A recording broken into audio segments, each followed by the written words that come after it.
Hello, hola and bonjour. Today we present all about plants part 2. Welcome to Seriously Simplified Science and let's begin. If you have not seen part 1 all about photosynthesis, link will be in the description box below. Now that all of you have seen part 1, let's begin.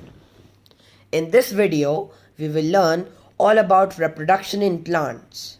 Mainly, we will explore pollination, fertilization, seed dispersal and germination.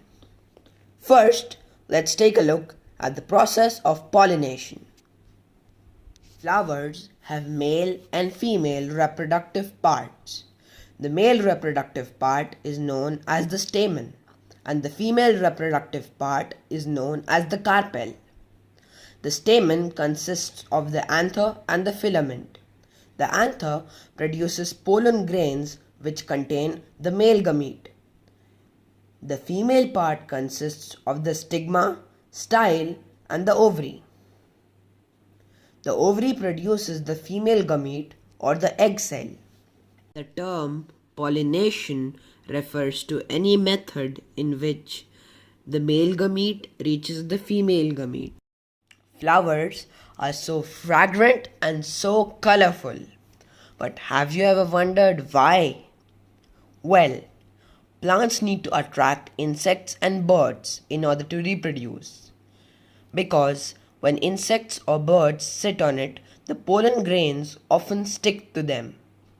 And then, when they fly to another flower, the pollen grains might get brushed off onto the stigma.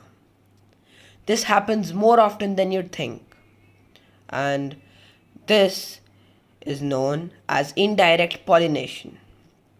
Indirect pollination also happens through animals and even humans.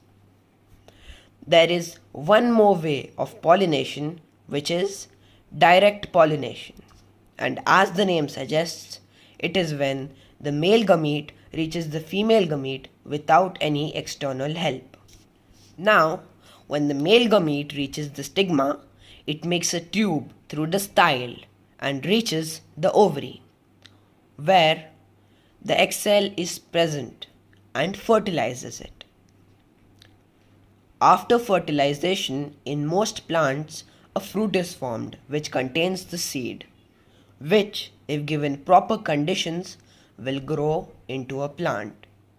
However, in some plants like the spitting cucumber, seed dispersal happens without fruits. They spit them out and around them. There are many more plants that disperse their seeds in unique ways.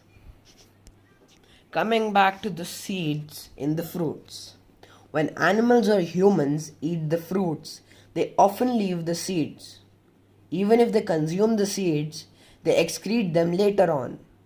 So if by any chance these seeds find favorable conditions and they are buried in the soil, they germinate.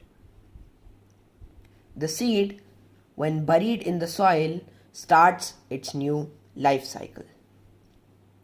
There is some food stored inside the seed, but it needs to grow its roots and feed on the minerals and water before it exhausts its reserve. After growing its roots deep enough to absorb water, the seed starts to grow its shoot. Then it starts to grow its leaves, which start doing photosynthesis. Then gradually it grows its flowers. Then a couple of years later, some plants grow into trees. Others remain plants. That was all for today. We'll meet with a fresh episode. Until then, goodbye.